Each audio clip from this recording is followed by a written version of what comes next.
தாவேக தலைவரை பார்க்க குவிந்தவர்களில் அதிகப்படியானோர் பள்ளி மாணவர்கள் அவர்களை அழைத்து வந்து தனக்கு கூட்டம் இருப்பதாக காட்டும் பரிதாப நிலைக்கு விஜய்க்கு ஏற்பட்டுள்ளது என்று அமைச்சர் ரகுபதி தெரிவித்துள்ளார்.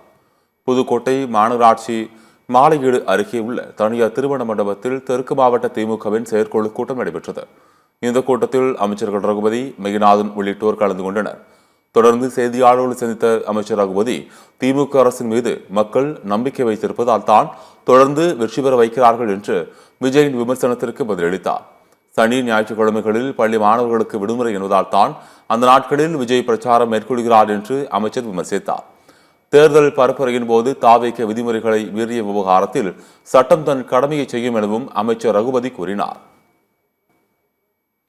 அதாவது ஒரு பத்திரிகை நிருபர் அங்கே இருந்த ஒரு 7-8 மாணவர்களை அழைத்து, இன்றைக்கு உங்களுக்கெல்லாம் ஸ்கூல் லீவ் விட்டுருக்காங்களா, லீவு போட்டு வந்திருக்கீங்களா அப்படின்னு கேட்டார்.